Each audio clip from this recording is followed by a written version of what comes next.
If you're a manager who's constantly busy but still feels like you're falling behind, this video is for you, because planning your time is not the problem.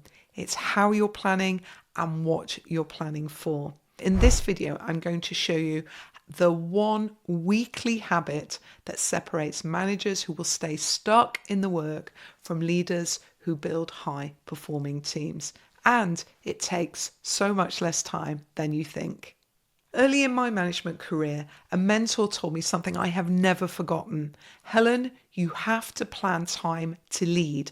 Otherwise, you will never, ever get out of the work. And at that time, I thought I was planning. I had a task list, I had my calendar, but what I didn't realize was this. I was planning to do the work, not lead the work. And this is a mistake as a leadership coach I see so many managers make. When I run workshops or when I'm coaching clients, I always ask them, how much time do you spend each week stepping back to think strategically about your team, about your work, about your role? The answer almost always is none or hardly ever. When we get into these conversations and I ask why not, this is usually how they go. I just have too much to do.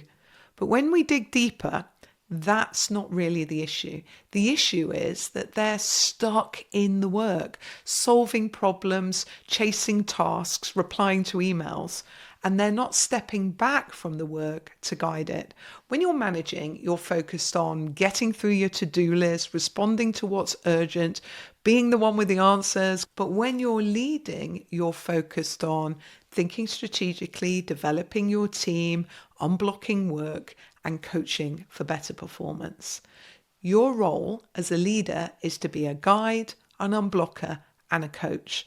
But those activities, they just get swallowed up in the day-to-day of doing. So there's a really important mindset shift that needs to take place, because there will always be too much to do. But leadership is deciding what's actually important to move the work forward and making sure that that actually happens. So the real question isn't, am I managing my time well?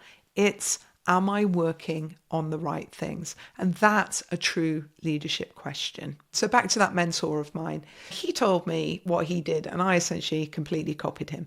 So he protected 90 minutes every week to plan his following week. Not to do more work, but to stand back from the work.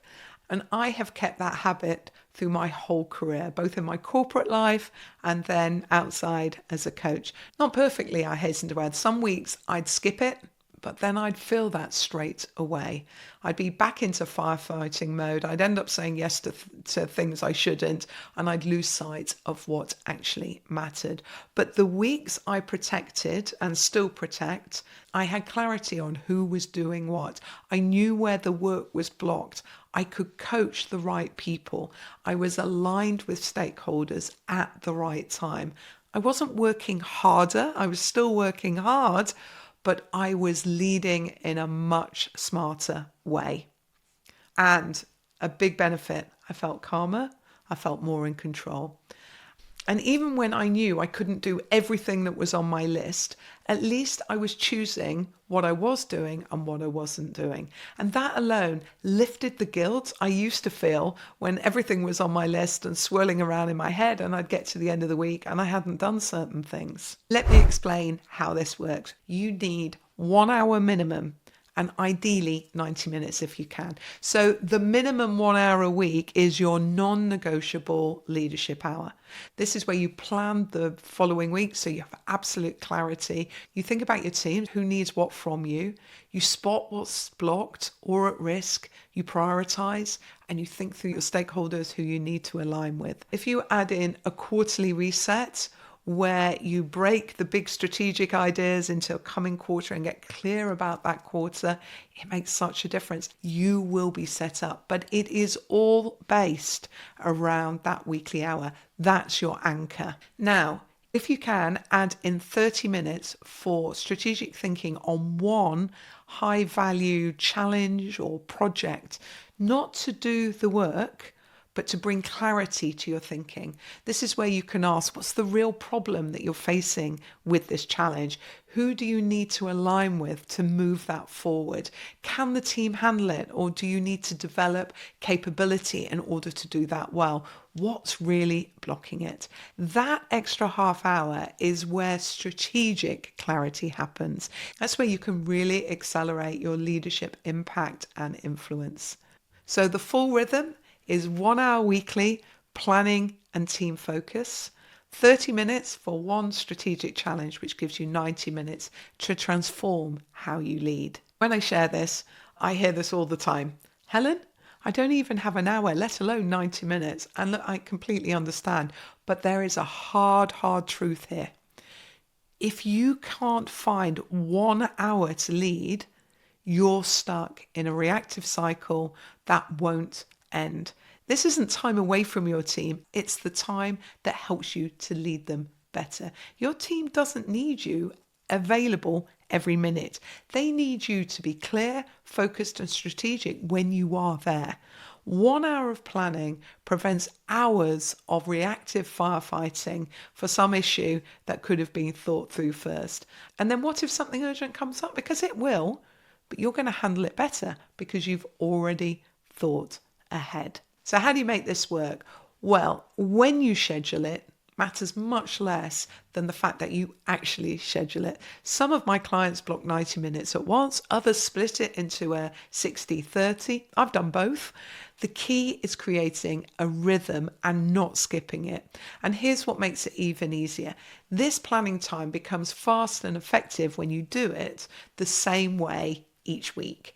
So you use tools, you use templates, you ask the same questions. You don't start from scratch. You're following a rhythm. And that's what turns this into a habit that gives you both calm and clarity.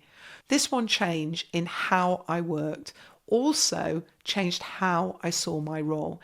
You see, your job as a leader isn't to do more, it's to guide, unblock, and develop your team so they can do work better, faster, and hopefully with more joy. But to do that, you need time to think, not once in a while, every week. That 1 hour or 90 minutes if you can. That's what separates managers who stay stuck from the leaders who get ahead. So here's what you need to do next. Open your calendar, block your weekly leadership hour, or 90 minutes if you can. Go forward as far as you can in your diary. Protect it like it's your most important meeting, because to be honest, it is. If you'd like to go further in developing your leadership skills, I would grab the Leaders Ladder Assessment. It's linked in the description. It's free. It takes 5 minutes and it shows you exactly where you are in your leadership development and what you need to focus on next. Remember, planning time to lead isn't a luxury you do after everything else. It is the most strategic thing you can do.